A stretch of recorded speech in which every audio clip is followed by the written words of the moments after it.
Welcome to the InfoMullet YouTube channel. If you enjoy this content, please like or share. And if you'd like to support the InfoMullet by becoming a mulleteer, visit us on Patreon. We appreciate your support. Welcome, everyone. Today is Wednesday, June 24th.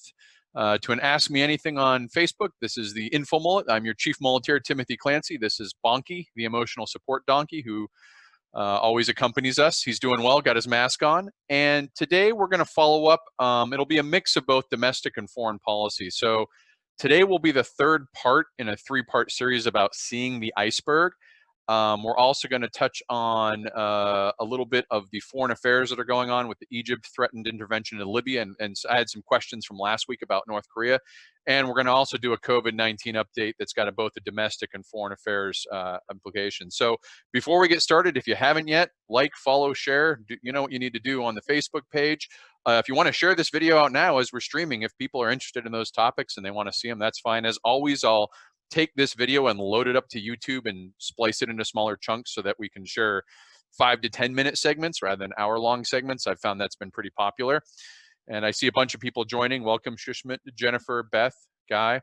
So let's get started with the third part in the series of the iceberg. So what the iceberg is, remember we started with, in the wake of the George Floyd protests, well, the murder of George Floyd I described as the tip of the iceberg when, you know, or Triana or Ahmaud Arbery, any of these individuals get killed by the police, you know, the protests erupt, sometimes there's riots, there's all these things, and it's really just those deaths are just the tip of an iceberg of grievance, and most of that iceberg lays beneath the surface. So what I've been doing in the last 3 weeks is trying to expose that iceberg piece by piece by piece. So the first one was showing how a disparate amount of police encounters generated the disparate outcomes and lethality of interactions with police for Blacks and Hispanics and Native Americans. So that was the first part of the iceberg. Then I showed last week how if you go deeper down that iceberg, what you find is that driving those police interactions is not violence and crime or, you know, law and order. It was, using the case study of Ferguson, it's a municipal fine collection machine. I showed how the municipal court used nonviolent violations of what amount to municipal code, almost like homeowners association gone wild, but then they used the police as the debt collector for these violations. And I showed, and again, these links are in the, all the links for this section are in the comments, and at the YouTube you can see these videos from past time. But I showed how a vast majority of these offenses weren't even worthy of jail time when they're made. They're simple fines, but the failure to appear, the failure to pay a fine, those would get added, and those were then arrestable offenses and could kick a failure to remove trash violation up to a felony offense. Well, today I'm going to go down to the third part, which is even deeper in the iceberg, and it's now we're starting to get very broad, and we're leaving the law enforcement and court area to talk about more. You know, when we use the phrase systemic disparity, I think a lot of people hear that, but don't quite internalize what that means in terms of systemic disparity means system-wide, right? So we have, you know, a lot of times people are like, well, this thing in our past history was used for racism and that's bad for this thing. I'm going to tell you, everything that exists in America at one point or another was leveraged to advance racism or slavery or white supremacy or whatever you want to say, because that's what systemic disparity means. It means system-wide. And what I wanted to do today is show a much broader look at the grievance, the iceberg here beneath the surface that goes far deeper than just the police interactions, but it ties into what we've been talking about as we've gone down this iceberg beneath the surface to look at, and I'll hopefully be able to make some of those connections. So as I go through this, of course, if you have questions, ask them. I'll try and get back to them before we head on to the next segments. But what I wanted to do first is talk about this systemic disparity. It doesn't take hard to find. And what I'm doing today is I picked 3 things that I want to look at to show this systemic disparity in action. But kind of the challenge I'm going to get to, what I'm calling Lydia's challenge, is that you can do this on your own. These systemic disparities exist in almost any factor or metric or social welfare measure you want to look at. And my challenge is to people to start looking at those and finding where these systemic disparity exists. But I wanted to show 2 in particular So hopefully this is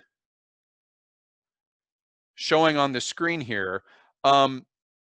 This is a very important thing in American life, obviously, is where you fall in the income. And this is a chart of household income. And I'll try and clear it because it's a busy chart. And I know there's a lot going on here. But this is the Census Bureau going back from 1972 to 2017 using 2018 constant dollars. And for those of you who are real data nerds like me with the Census Bureau, ACSE is removed. That means we're not counting as income health insurance and things like that. So this is just a straight up household income in 2018 dollars. And on the left side here, this is the lowest income per quintile. Now, quintiles means you take a population and you divide it in 5, and it's used in income to sort of segment the population of saying the lowest quintile, the first quintile is the people, the 20% of the population who make the lowest, the second quintile is the next, all the way up to the 5th quintile. And that's the ones who are the 20%. Now, these cutoff points are actually the lowest threshold to qualify for that quintile. And what I did is I laid, and the reason it's busy is I overlaid white household income quintiles with black household income quintiles. And this is an example where you don't have to look far to see this iceberg of systemic disparity. It exists everywhere. And so what this is on the top line here, this is the highest household income quintile for whites. And you can see it's pretty far above everything else. This is the 5th. This means at this level or above, the top 20% of earners. And this isn't really a chart of income inequality, but it serves two purposes in that it kind of represents income inequality in some ways, because you can see, and that's a whole nother topic, but you can see here that this has largely gone up over time, whereas most of the rest of them have stayed flat. And so this solid line is the highest income earners for whites by household. This solid line here is the highest income quintile for blacks. Well, right away, you can visually see that the difference between white and blacks, and this is a key point because as I've done these icebergs, I get a lot of comments like, well, maybe the police are targeting, maybe this is just something in poor areas, these disparities exist. The disparities exist at all levels of society, and this one shows pretty clearly that the top quintile of white earnings is significantly different than the top quintile of black earnings, to the point that this dotted line here, this is the 4th quintile of white household earnings. And you can see we only crossed the threshold where the highest households of black earners crossed the 2nd highest quintile only in 2007. So, and these records go back to like, 1960, 1950. I broke it out from 1972.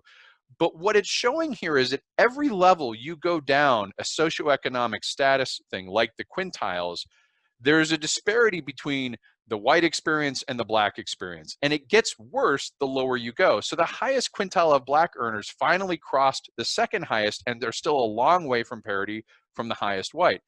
But if you look down here, this 3rd line here, these are the 3rd highest white quintile. And you can see that the 2nd highest for blacks, the 4th quintile, is barely reaching up to the 3rd. So the highest is not as high as the white and just only crossed the 2nd highest. The black 2nd highest only just met up with the 3rd highest of the whites.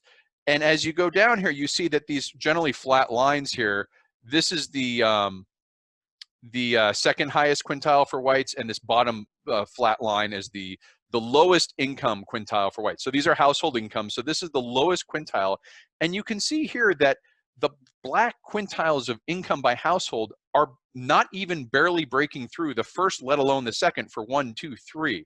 So you've got almost 2 quintiles, 40% of the black population by households are earning less than the lowest quintile of the white households. And this is an example of what I'm referring to as systemic disparity. There's no argument that says, well, poor whites are worse off, are just as worse off than poor blacks. There's a clear difference in the quintiles and the amount of the population who falls within it. And this is an example. Now, why is this? This is a big question, but you can look back in my Coastline of Violence video. I described a lot of the policies in the 20th century. We're not even going to go back to slavery or far back like that. I think sometimes people jump back to slavery because it's obviously a problem, but they're missing key policies in the 20th century. Redlining, yellow lining, restrictive HOA covenants, using freeway demolition, demolish neighborhoods, All of these obviously the drug war, right? All of these practices have an accumulating effect over time that you can see mapped out in this income disparity. As businesses get demolished in favor of a highway, that's the loss of capital for that neighborhood. As communities get fragmented, the opportunities erode. And so you see this is more of a reflection, I think, of what happened in the last 50 years than as opposed to what happened in the last 100 years. And I think it's really important to understand that these policies were still going on in the 20th century, and in some cases even in the 21st century. The last case of redlining prosecuted by the Department of Justice was 2015. And how this disparity plays out in another way is when we look at life expectancy. So I think a lot of liberals would probably say, when it comes to income and income things, when you talk of the red and the blue divide, the blue is generally on top of income. They talk about it a lot. They're familiar with it. But when the blue side, the liberals, talk about life expectancy, and you hear this all the time when talking about healthcare, there's a tendency to what I call whitewash the systemic disparity with Black suffering in favor of saying, well, our overall life expectancy is less than Norway, and that's bad. Well, the reason it's less than Norway is because of the racial divide we have in this country and the systemic disparity that exists in life expectancies between whites and Blacks. So this next chart, again, you can do this on almost anything you want to pick. I picked 3 to look at today, but any broad indicator of social welfare, I'm kind of challenging as we get to the bottom of this iceberg to keep doing this on your own. Pick one, segment it by race, and take a look. This chart here is pulled from the CDC mortality trends, and then I picked up Norway data from a website because I needed it quick. But if you look on the left here, if it's life expectancy at birth, so these are the years you're expected to live at birth, from 1972 to 2017. And what I've done is segmented it now by race and gender, because we know there's a significant difference between men and women of both races. And so this top red line is white women, this dash red line is white men, the full blue line is Black women, and the dash blue line is Black men. This brown line, this is Norway. We always like to compare ourselves to the Nordic countries. How are we doing against Norway? Well, that's Norway, right? And Norway is not segmented. It's all sexes, all races. There. But what you can see is, again, this disparity. The top line of white experience is with white women who live on average longer, and were even living on average longer than Norway than just recently when there was this crossover in 2012. But look at this, Black women, who we know women live longer than men, they're barely above the lower end of the white, which is the white men. And so you see again that the best that the Blacks are doing with this kind of disparity is at or equal to, slightly below, slightly above the next or third highest category for the equivalent whites. And Black men life expectancy is much lower, significantly lower. And this is where a lot of these life expectancy numbers, we say, well, our life expectancy isn't very good in this country. Let's obviously, there's healthcare and things like that they want to do.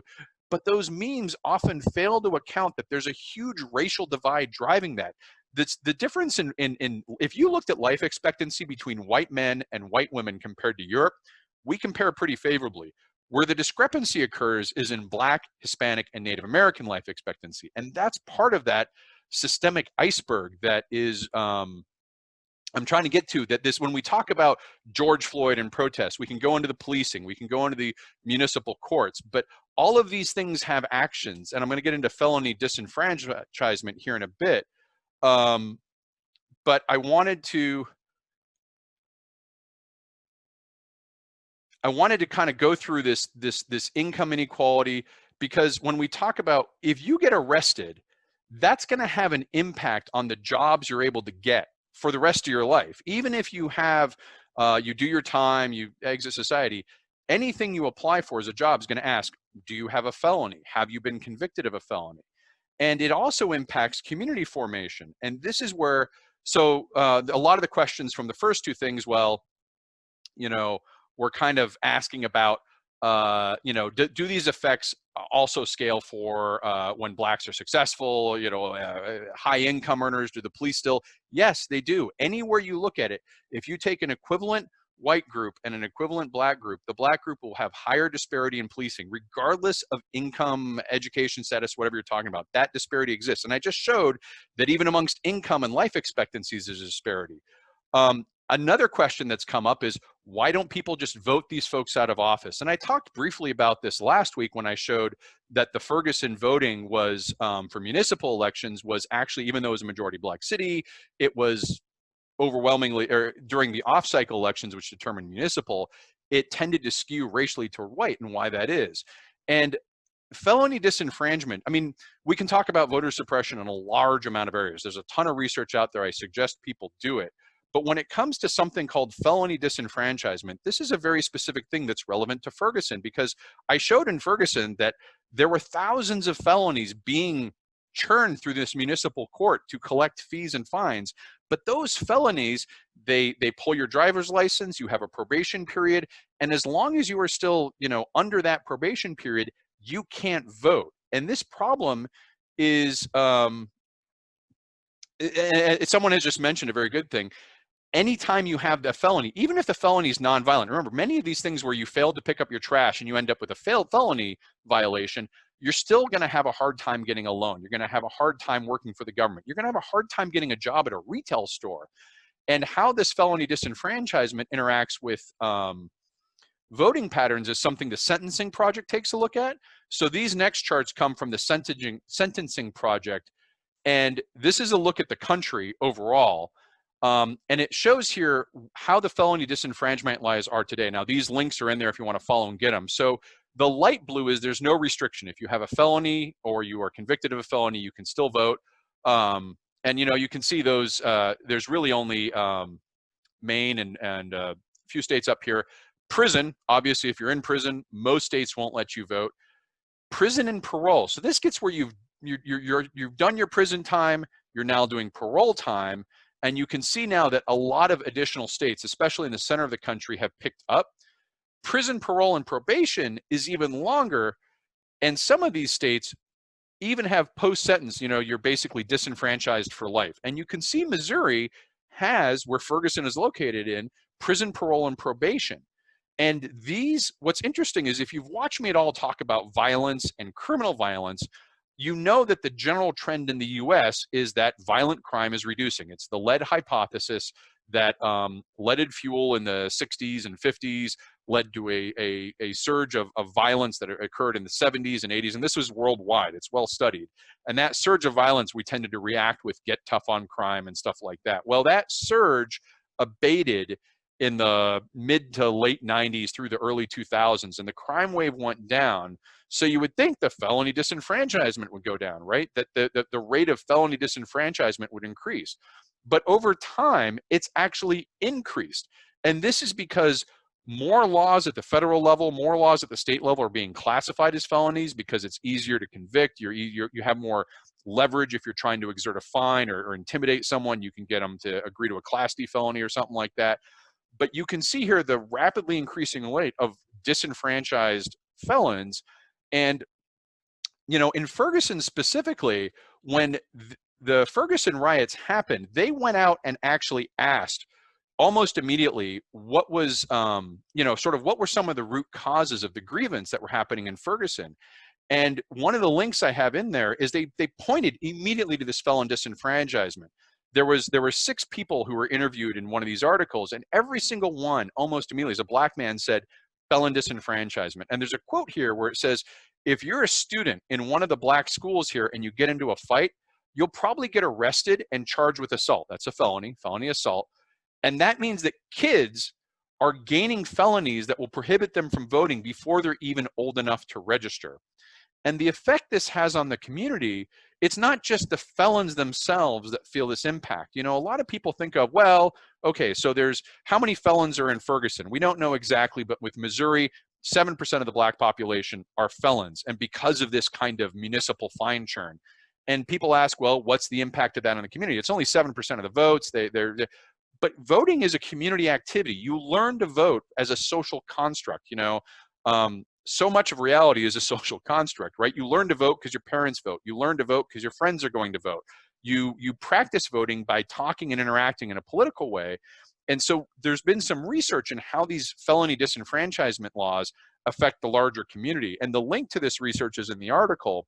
And what it shows is that when you have strict felony disenfranchisement laws, that creates a additive effect where it's not just the felons who don't vote, the community as a whole has suppressed voting because the population that is voting is so much more drastically reduced. And they compared this effect to whites and blacks under both what are called loose felony disenfranchisement and strict. And so here we go. This shows on the left is the probability of voting, and then the type of felony disenfranchisement law in states. So it's looking at non-lifetime states versus lifetime states, the severity of it. And you can see here the white non-Hispanic, the impact of strict felony disenfranchisement is limited as you go from a less strict to a more strict, but the impact on black communities is tremendous. It drops almost 12%, which means that you've got an 11 times effect in this sort of suppression. So even if you are only, say, disenfranchising 7% of the adult population, which is still a large part of the population, it's going to have a multiplier effect because that is disproportionately felt in the community and it erodes trust in the government. And you know why? Because I talked about it last week, why this difference is. The whites and the non-Hispanic whites in Ferguson were 6 times less likely to be charged with a municipal felony violation than the blacks. So the blacks say, hey, these felonies you're handing out to get revenue are not equally distributed based off percentage of the population or something like that. It's clearly being used to target our community. And because they can't vote, they can't drive, they can't get these things while they have the felony, and even during probation, it suppresses the turnout more than just the felons themselves. And so this argument about whether or not they can just always vote themselves out of these situations, I think is a tricky argument. And because, and let's just take a counterfactual. Let's assume that people are not always voting for their best self-interest. We can probably find some examples of that. As a radical moderate, it's pretty adamant to me that no state has a right to tyranny, right? What Ferguson was doing was inexcusable, even if there was a beautiful voting pattern that had free voting and there were no closing of polls and there was no felony disenfranchisement and there was no having the election off cycle so that people couldn't get away from work, that still doesn't give the city managers the right to use the population as a fine base simply to fill a budget hole with the use of police force. And I think that's the ultimate fallback. We can argue there's people are going to debate to the extent voter suppression and all those things happen, but at the end of the day, the actions themselves are inexcusable under any circumstance. And that because the people who would try to vote them out are suppressed in a way that they can't express their voice, guess what happens? This iceberg forms, this grievance accumulates. Trust me, I study insurgencies. They always begin with a legitimate grievance, right? Grievance accumulates, and to the extent you can have outlets that have reform, that's great. But when you have something like a death of Michael Brown, that specific death, we tend to look at it as well, let's microanalyze the death itself. Let's wait till the lawsuit's settled. Let's let the court do it. But if you're in that community, that's just the very tippy top of this large iceberg of disparate policing, municipal court violations, disparate income levels, drastically different life expectancies, and a voting system which seems designed to prevent you from voting out the people who are oppressing you. So you lose faith and confidence and sort of opt out of the political system. And that's kind of, this isn't the bottom. There is no bottom of this iceberg. What I wanted to do is sort of end with this, because I can't keep doing episodes on iceberg, or I could keep doing it. Anywhere you look, you're going to find this iceberg. But what I wanted to issue, something I'm calling Lydia's challenge, right? Lydia was the organizer of the Black Lives Matter protest I went to. And so I'm kind of naming this challenge for her. If you are sharing a Facebook meme with a social welfare statistic, I challenge you not to share it if it's not segmented by race. And this is both for red and for blue. I think a lot of times we sort of whitewash the racial disparities in order for political purposes to have a powerful meme. Well, life expectancy is lower than it is in Europe. Well, not if you're white, definitely if you're black. And my challenge is to find some welfare metric, some indicator of social welfare or health or anything like that that doesn't have a vast racial disparity. I can think of one off the top of my head that's in a very specific age group, but that's about it. most anything else you look at, when you segment across white, non-Hispanic, Hispanic, Black, and Native American, all of those three to the right will have a huge systemic disparity versus white. And these are where these icebergs are ultimately arising from. So I'm going to pause here and see if there's questions, because I went through a lot here.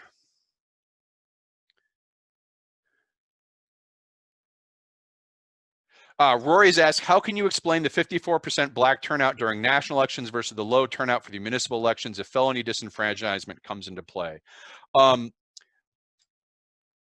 So first of all, the 54%, and this is Rory's question, Ferguson is 66% Black, 67% Black, the remainder white. So a normal proportional voting would be closer to 60 to 70% Black, 30% white. I think you're seeing a felony disenfranchisement. We know Ferguson has 7% felons, or we assume it is because that's the Missouri average. It's probably a little bit more. So you can take out from that normal 60 to 70%. Remember that probability chart. That's not just the 7% who are active felons. It's the multiplier on top of that of the community that sort of opts out. So right off the bat, before we say, well, the felony disenfranchisement doesn't impact on national, I think it does impact on national.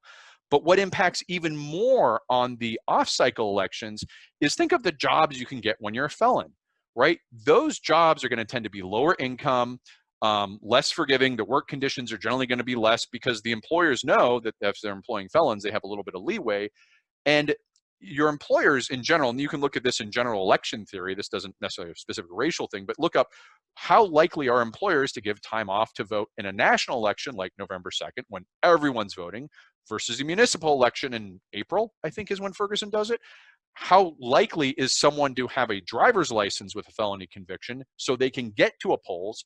And this gets into poll closures, which is a big story right now in Oklahoma, with the closure, Kentucky, with the closure of all the polls. How far are you from a poll? Do you need a car to get to it? During national elections, national and state level parties are more likely to have get out the votes effort that can bridge a transportation gap. However, in municipal elections that are offset, that's less likely to be there. So there's all these factors, I think, in the difference between another thing, in Ferguson, you can't tell which party you're voting for in a municipal election. So, the Black community votes historically overwhelmingly for Democrat. And obviously, when there's a national election, that's you can tell who's Democrat or not. Municipal elections, you can't tell who you're voting for. All of these things are probably little incrementals that serve to drive down the municipal turnout rate. And that's what takes a 60 to 70% Black majority adult population and means the national turnout's only 54% representative of that, and the municipal is only 6%. And I think all of these things combine in very big ways. So good discussion.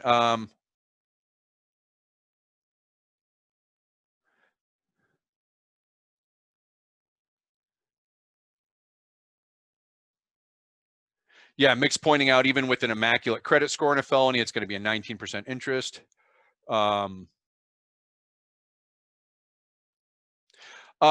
Justin, I think you need to check, and it may vary by municipality. There's multiple felonies, usually Class D through different kinds of felony. And I'm pretty sure there's felonies beneath assault with a deadly weapon. I'm pretty sure if you beat someone up and get in a fist fight, that can be considered a felony. It may not be considered, a very severe felony, but there's multiple kinds of felonies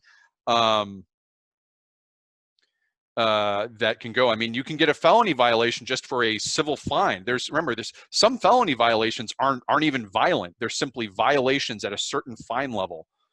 And it depends on the local jurisdiction. So I would go back and look at the Ferguson report for the Department of Justice. They list in there 396 violations, of which 270 were the most commonly used. Very few of those could result in a felony. However, failure to appear in court, failure to pay a fine, installment, those types of the procedural violations could result in felonies.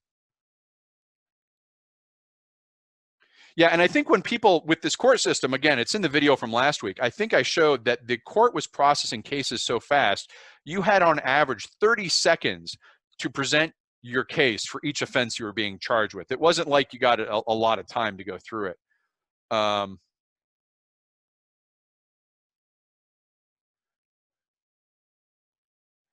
Okay, so I don't know what 3 Duisberg is. So we're having some good discussion. So that's, again, the overall challenge here is to look into areas rather than argue, or, I mean, you're fine, do what you want. There's a lot of people like, well, what about this and what about this? I challenge you to go out and pick areas, take the data, segment it by race. If you can, segment it by quintile and see where white, black, Hispanic, and Native American experiences line up.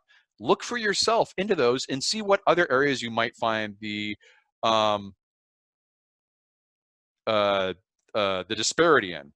You know, you can look at, someone just brought up drug offenses. You can look at sentencing for white and black drug offenses. We looked at that last week, right? You can look at poverty rates, homeless rates, rates of all these things that you might consider social welfare.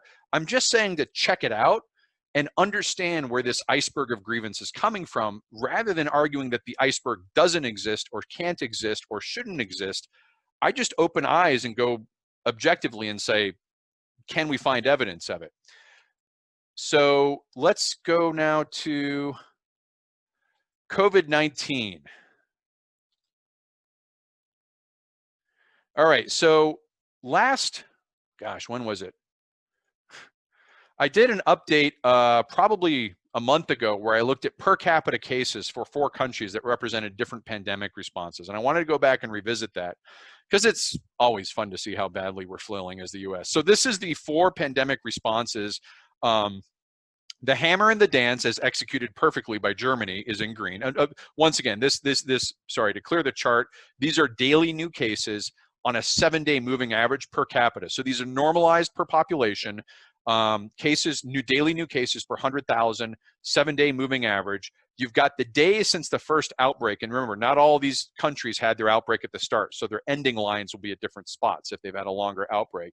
And what you have here is the 4 exemplar, I guess you could say, pandemic responses. Hammer and the dance was a Germany. You can see the rapid rise in this and the decline. They got a little bit of an increase. They're dealing with some after effects, but you can see they pretty much contained it and dropped it down.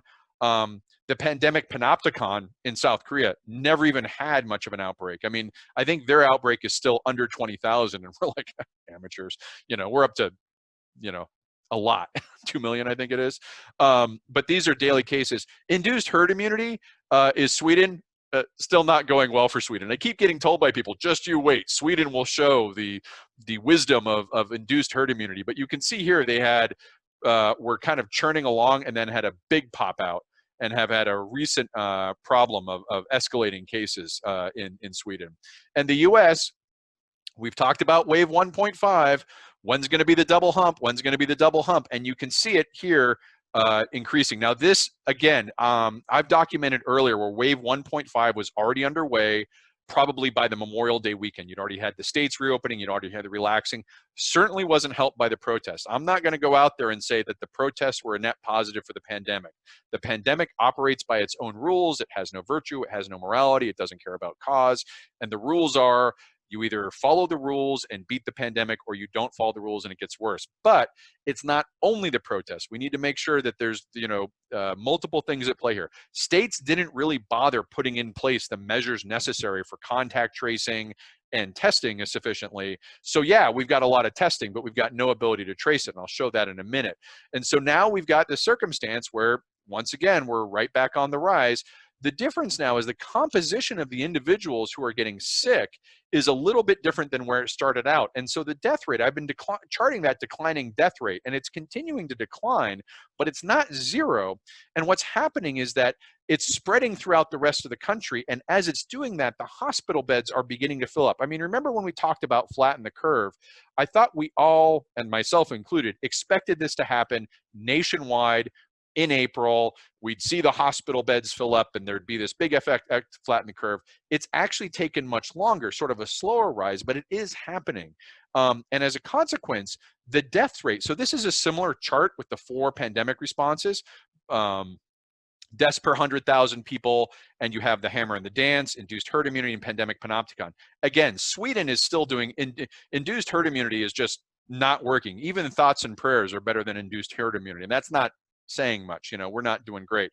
But you can see this leveling out in the death rate, and that's because The composition of the demographic who's getting sick is changing a little bit more, being younger, but I wouldn't bet too much on that, because as it spreads out of concentrated areas, like a lot of the deaths initially were attributable to a super cluster in New York and New Jersey that just swamped the healthcare system. Well, now you're seeing in Texas and other states, their healthcare system's beginning to get swamped. I see warnings coming. Texas is one of the most, I think Texas is the most populous state now. I don't think California is anymore. I think it's Texas. And even California is having an outbreak. And what you see is these hospital bed usages rates are beginning to climb and get into a danger zone.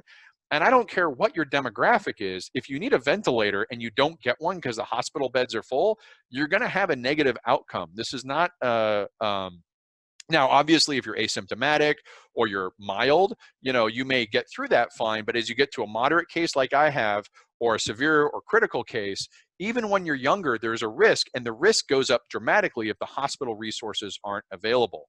And you can see this is a look at the country. So this color coding of chart, and I'll go up to this live, but this is I presented this in June 3rd, and you can see the country at June 3rd. Red was not ready, and this is based off their testing and tracing, the positive rate of the testing, and the ability to trace it. Blue needs to scale testing or tracing, and blue is fully prepared. So here in June 3rd, right, 3 weeks ago, we're not looking great, but we have room for improvement. Well, this is what it was today, right? We've gone backwards, and I'll show what's causing this in the backwardness. But it's pretty clear that the shift from the north to the south. Look at this. In June 3rd, your higher risk areas tended to be more in the north. Your areas that were less prepared up in the northeast. By June 20th, you've seen this southern shift down of risk now. And this is not surprising, because we've been talking about the southern states reopening, reducing restrictions. Again, the great performers here, Rory, I don't know if you're still on. Hawaii, mad props to Hawaii. Alaska, shout out to my sister who's an infectious disease specialist there. Montana's, been able to keep doing pretty well. There are certain states that have done really well, but they tend to be states that have to be relatively self-reliant anyways. And a lot of the other states are not doing well. And you can see this when you look at the actual, where did it go? Here we go. The live version of this, what's driving this red, here we go. This is the live view now. And what you can do is, remember, we talked about positive testing rates. You need a positive testing rate to be ideally around 3%, under 5%, closer to 3%. And the higher that positive testing rate is, the more likely you're not testing enough people. Well, the reason all these states went red is this website tracks positive testing rate. So you can see up here in Massachusetts, their positive testing rate is 2.43% positive. That's good. Under 3%, really good number. So when we hear that, well, we're getting more cases because we're testing more, you check it against this positive rate. And if your positive rate is under 3%, you probably have enough sufficient testing. Well, let's get down here into North Carolina, one of the two mullet capitals I've been informed of today. 7% positive rate. That's about an early April positive testing rate for the country. We were under 10, but we're at 7.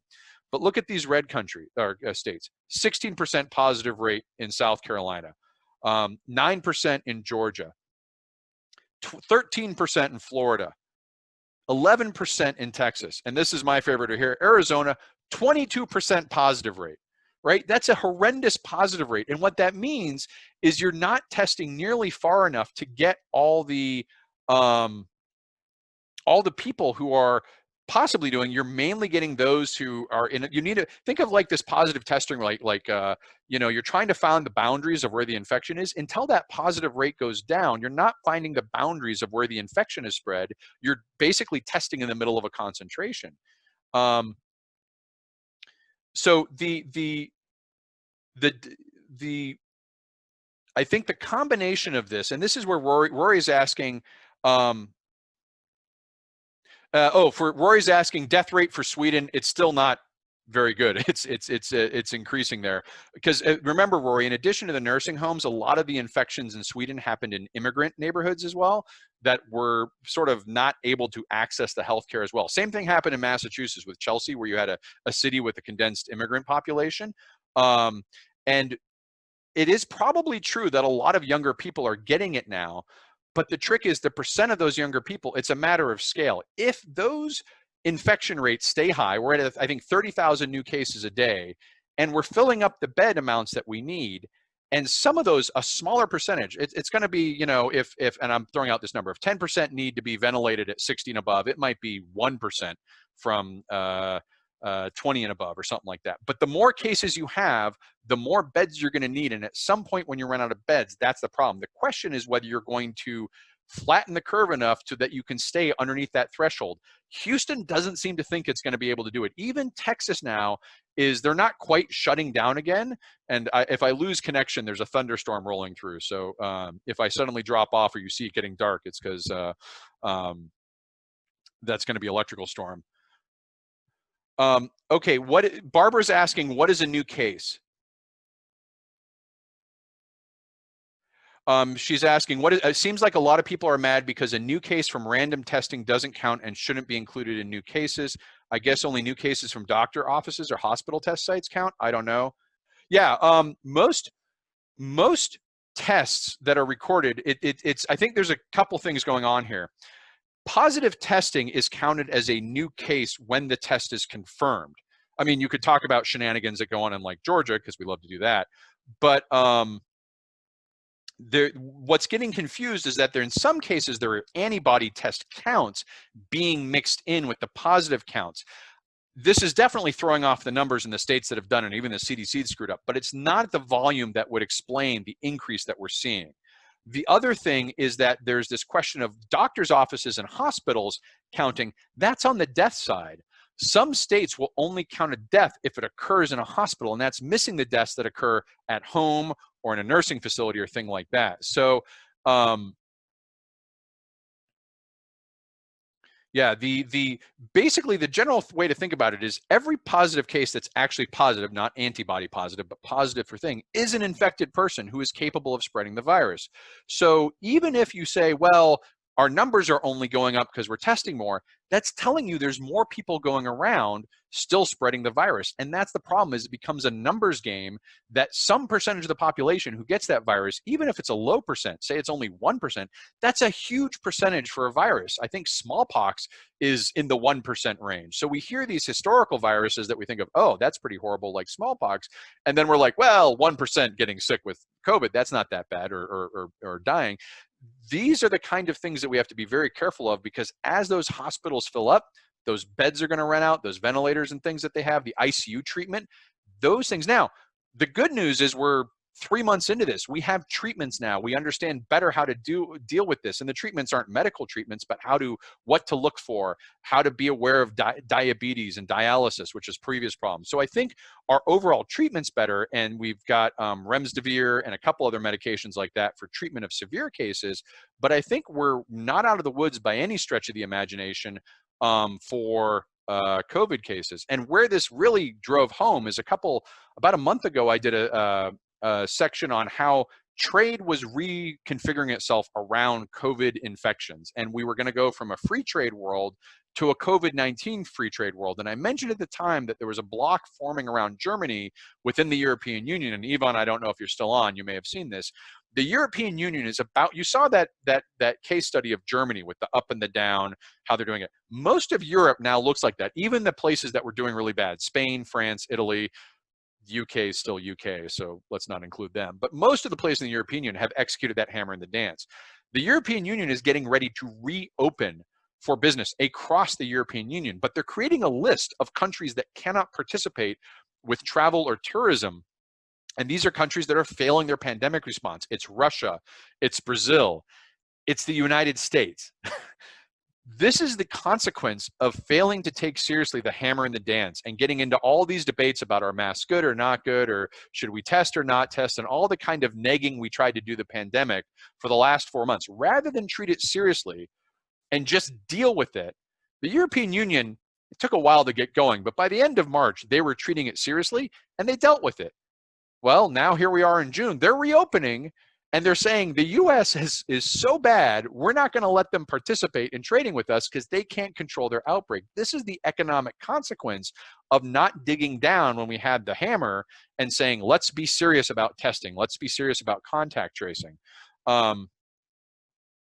And I think this consequence, you're going to see this play out as more and more areas go through the curve. Now, we're not alone. And as I mentioned, Brazil and Russia are right there with us. Latin America is getting pummeled right now. You see a lot of problems in India and Bangladesh and South Asia. I'm not saying we're alone in this, but when the European Union says the US cannot travel for business or tourism, that's a pretty big statement. It's a pretty big, I think, indictment of a failure to contain this. Now, they're going to go through every 2 weeks and reevaluate. But if you look at those numbers we're doing right now, I don't think we're going to be out of this wave 1.5 by the end of summer, if at all. And so we'll see. Yeah, the negging on the pandemic. Since when was I millennial? I pick up things, Jennifer. I'm not as an inability to pick up new lingo as what's cool with the kids these days. But yeah, that's the problem. Is people were trained to, you know, what you want to call it, gaslighting people who think the pandemic's serious or negging the pandemic itself.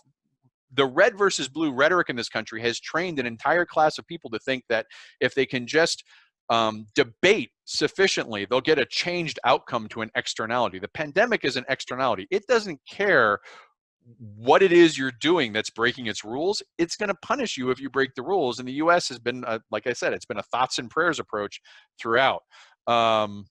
So let's shift gears a little bit to some foreign affairs and try to catch on this. Egypt and Libya has gotten the attention because for those of you who saw my Libya presentation, there's a Libyan civil war going on. There's two sides. This is Libya map. The green side is the Government of National Accord. They're based out of Tripoli. They're the UN-backed sort of official recognized government. They arose out of the parliament that was put in place after the civil war that collapsed Gaddafi's regime. The right side in the red is the Libyan National Army. They're based out of Misrata and led by a gentleman by the name of General Haftar, who sort of arose. They were the key military leaders in this joint government that when that collapsed, they said, no, we're going to do our own governments. And there's a link in the video that goes into excruciating detail about the Libyan conflict. But what happened is General Haftar did an end run on Tripoli. And if you'd looked at this a month or two ago, all of this was red. And he was moving on Tripoli, and almost everything but Tripoli was red. He's backed by United Arab Emirates and Russia. So they were intervening in this. And Tripoli, Turkey intervened on behalf of Tripoli. President Erdogan, about a month and a half ago, dramatically intervened and brought in military drones, conventional Turkish technology, and they just have been beating back Haftar left and right. So you can see here the pushback. Well, what happened in the last 3 days, 4 days is, well, since last weekend at least, President Sisi of Egypt. So remember, orientation, Egypt's over here, Tunisia's up here, Algeria. Egypt, which is right over here off the map, basically said, if you cross this line that I put in red, and it runs from Sirte to a town named Hun, Egypt said if the Government of National Accord, which is the legal government recognized by the UN, if they cross this line, Egypt would militarily intervene on behalf of the Libyan National Army. And people are like, why would Egypt do that? You know, they've got a pandemic outbreak. They've got problems with ISIS in the Sinai. They have a huge problem with the Nile being dammed up in Ethiopia and challenges there. Why would Egypt do this? Well, there's two main reasons, and they have almost nothing to do with Libya itself. The first main reason is that Turkey has been a competitor. President Erdogan has been a competitor of Morsi and Sisi in Egypt. You know, if you think historically, Egypt's been the power broker in the region. They've been the Arab power broker. Turkey has been trying to replace them as the power broker probably since the Arab Spring. And Turkey has been on this big push to become a regional hegemon in the last 3 years. And they actually fought a war with Russia and Syria in Syria earlier this year. And so Turkey decided to intervene. It's kind of encircling Egypt. And this is important because, you know, gas, right? Oil, right? This is a picture of the Mediterranean. Turkey, right up here, Greece, right? Cyprus, Israel, Syria, you know, Egypt. Okay, we're all oriented, right? This is Egypt's coastline. And they were looking at a sweetheart deal with gas coming out of a new oil field found in Cyprus and Israel that were in the territorial waters outside of Turkey. Egyptian infrastructure looked like it was well situated to be refineries and help refine that and ship that to Europe. Turkey cut a deal with Libya when they intervened and they've extended their international waters to now meet in the middle here, and they're planning on building a pipeline. You can see here, where they're going, and this is, it creates Egypt's feeling of encirclement. They're feeling like they're surrounded by Turkey's expansionism, and Turkey has not been stopped yet by anyone. Russia is not capable of stopping Turkey in Turkey's sphere of influence. We found that out earlier. But I don't think Sisi is actually planning to go to war with Turkey. I think most of what he's doing is trying to position himself with this threat of military intervention. You know, the Egyptian military is largely funded and equipped with U.S. equipment. So in some ways, you could say, well, that's going to be a challenge for Turkey because they've got more modern equipment. But the Egyptian army has not been tested like the Turkish army has been anytime recently. It's, you know, it's fought with the protesters, but that's not, and fought these insurgencies, but it hasn't been in a conventional state-on-state conflict. Well, so Sisi's move that a lot of people are thinking is that he's doing this as a positioning as a threat to basically create deterrence from Turkey continuing to back the GNA as they move eastward and trying to get a ceasefire or present themselves as negotiating partners, and possibly Turkey and Egypt may cut a deal where they cut some sort of oil deal of what's going on in that region, and Egypt withdraws that threat and Turkey is allowed to continue supporting. It's not likely that there's going to be a conventional conflict between Egypt and Turkey, but it's certainly a possibility. Once you put a threat like this on the table, it's there. And Sisi was very clear. He said, we will intervene into Libya or elsewhere in the region. So he was saying that his board that he's looking at isn't limited to Libya. If he feels he's got to go against Turkey, he's basically signaling that he may take some action somewhere else. I don't know where he's thinking. I can't imagine Egypt doing an airstrike on Turkey. Maybe they think they're going to do something in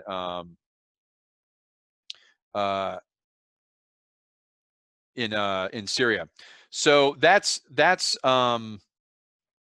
Egypt. Let's go through some of these questions here.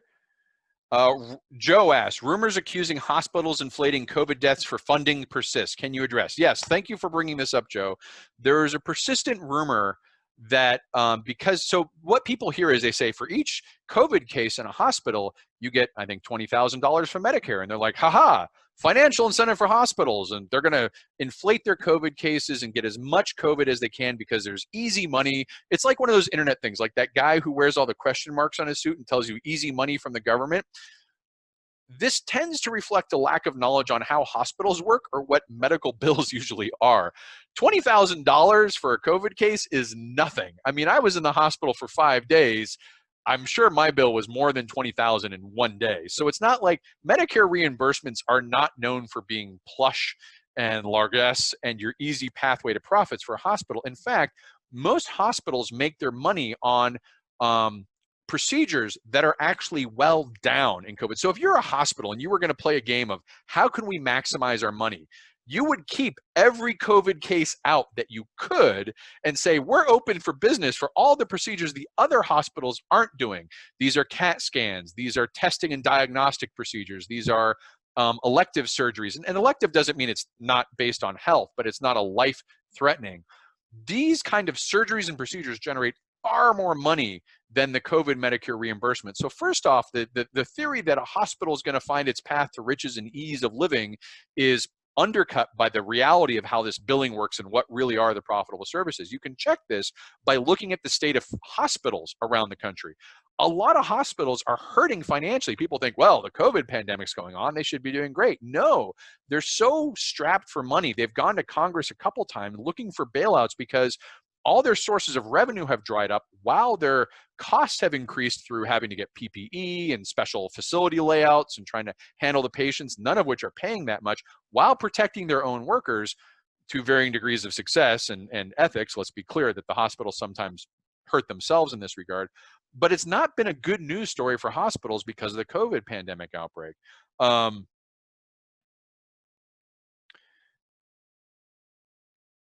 And when it comes to excess counts, no, I appreciate Rory asking. I don't know if that covered it.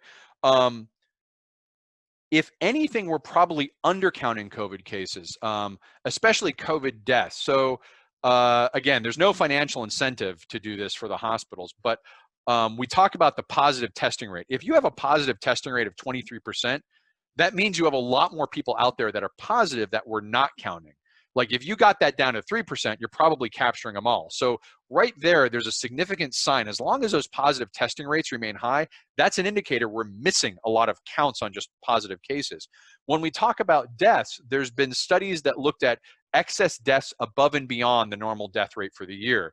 And so what they do is they take the last 20 years and they basically average it out and then say, how many more deaths do we have than this average baseline? And those numbers are usually significantly higher, and they tend to correspond with the COVID outbreaks.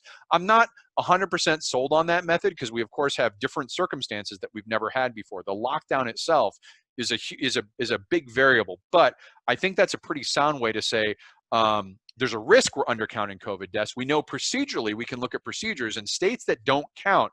If you look at a state's procedures and they say, we only count COVID deaths as deaths that occurred in a hospital and had a positive test, we don't count it if it's a nursing home, we don't count it if it happened in a home, that's a procedure which itself will have a gap in the count. So you can kind of look at the financial incentive, you can look at the hospitals asking for more money, you can look at the procedural analysis, you can look at the excess dates. All of these create, I think, a sufficient explanatory theory that if anything, we're undercounting cases and undercounting COVID deaths.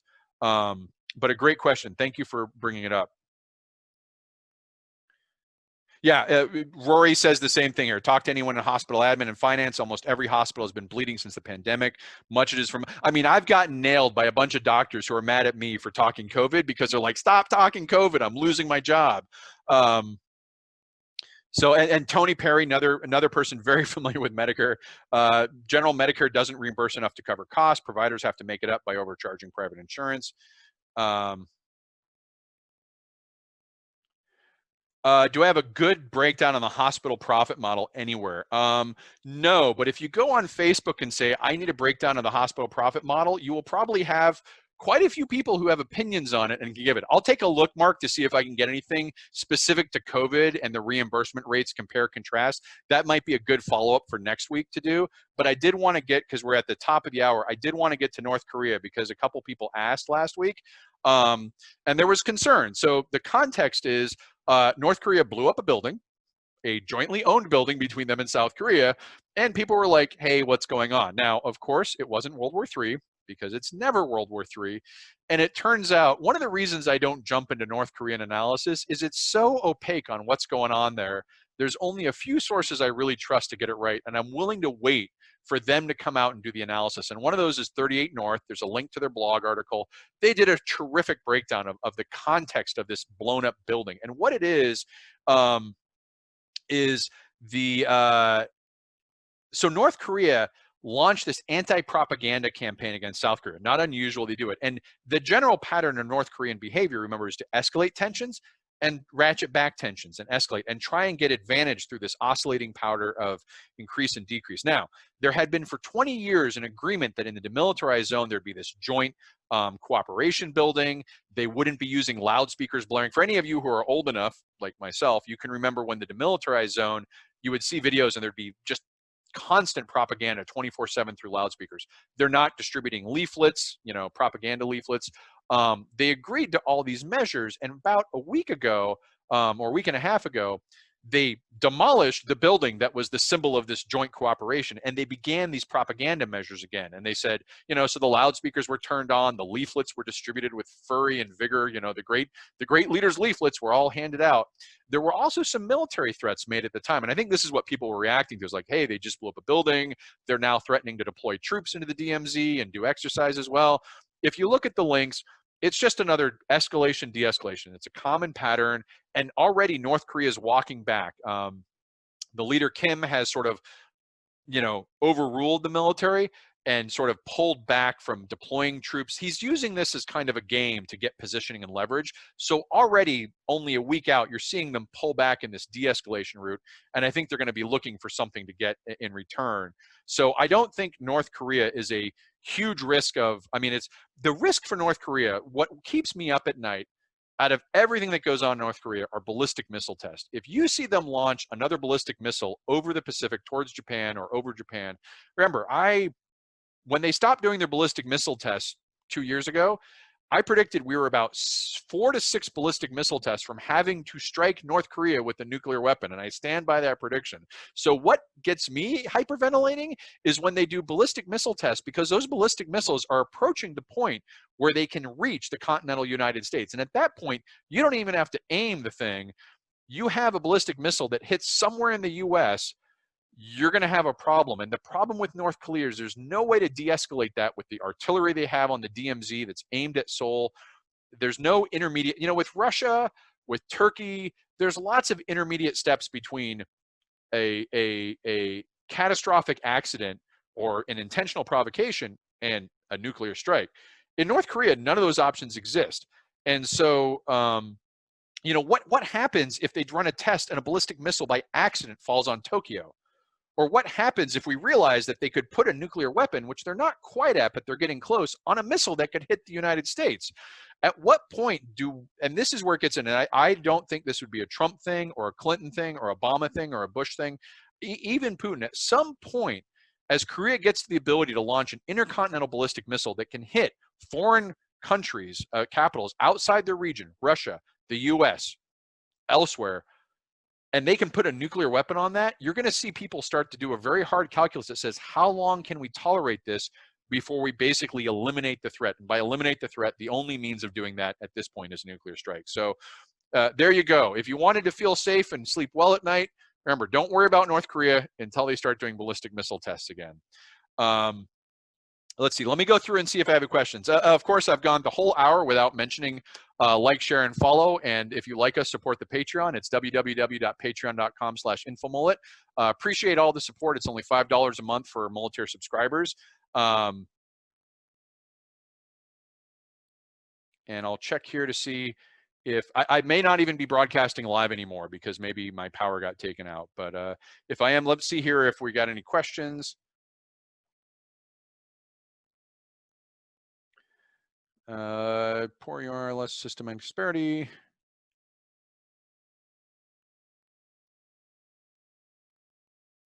Talking about, let's see, felonies, thoughts and prayers, death rate for Sweden, Hawaii's lowest. Yeah, Rory was mentioning here the impact of Hawaii, and this is the challenge of this COVID-free trade question is, Hawaii has the lowest COVID cases and deaths and cases. It makes sense. It's isolated, but it's dependent on tourism. So it has one of the highest unemployments. And this effect, the inability to open tourism and travel, is what's going to make this, what's happening to Hawaii right now is about to happen on the large scale between the US and the European Union. Countries that rely on US tourism dollars and travel dollars are going to be cut off. Greece, Italy, France, right? Likewise, U.S. business interests that are, depend on European travel here for business and tourism, things like that, that's being cut off. So these economic consequences are, we tended to think of, well, and I've been arguing against this forever, that we would falsely categorize that we either stop the virus or help the economy. It's one and the same. The economy is the people. The people have to be protected from the pandemic. And if you don't manage the pandemic, your economy cannot continue. So this early indication of this being banned by the European Union from travel and tourism, I think, is only one of many potential consequences we're going to face for not getting the pandemic under control. See if there's other questions. Kimberly, good to see you.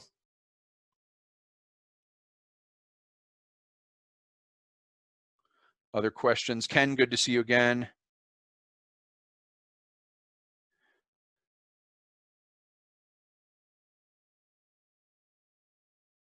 Yeah, Mick's talking about one of my concerns too. They have they hit Japan. Now, Mick, you said getting to the USA is a difficult task.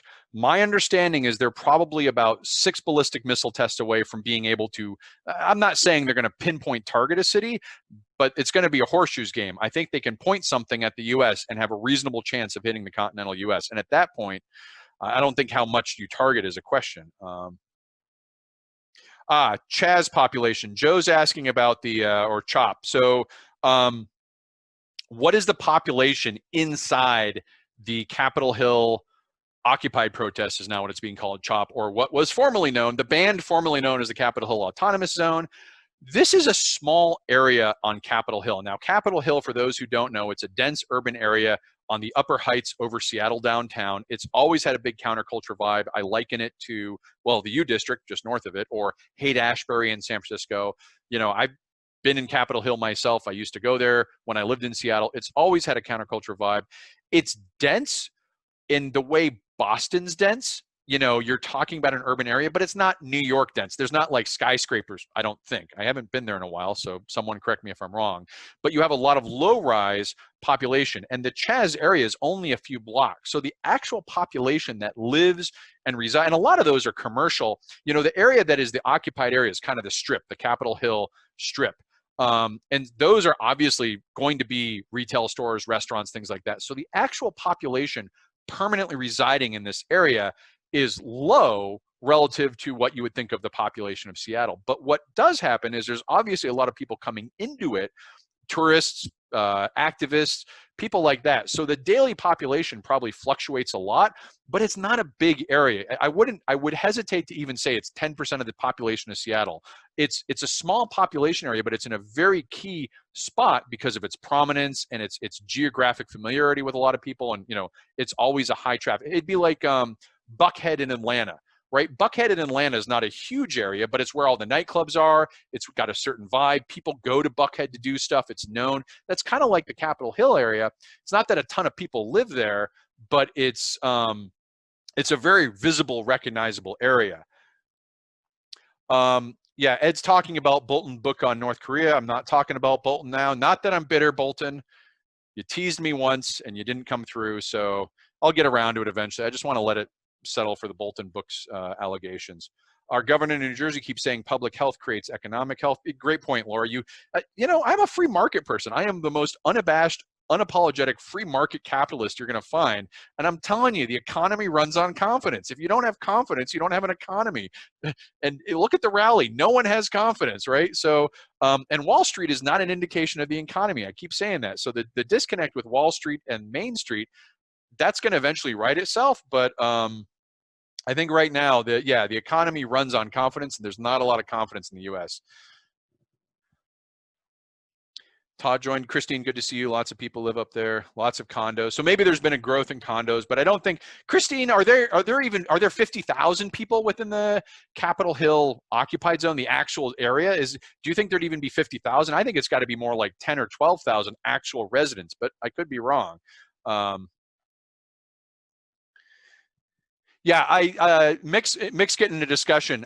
I've done this. I know about the air missile defense systems, but if there's a if there's a risk of, I mean, you talk about if there's a risk of say they launch 13 missiles, right? Yeah, we'll probably get most of them. But what's the probability one gets through? You're talking about a probability of catastrophic consequences, and what's the likelihood we'll get them all? I just think it's going to be an unacceptable risk when the ability to remove the risk is actually fairly well developed with our tactical nuclear warheads and our variable yield that we can do. I mean, most of the places that do this are away from population centers in North Korea. And, again, it's not a pretty picture. It's not one I'm enjoying thinking about, but I think at some point you're going to get to that point.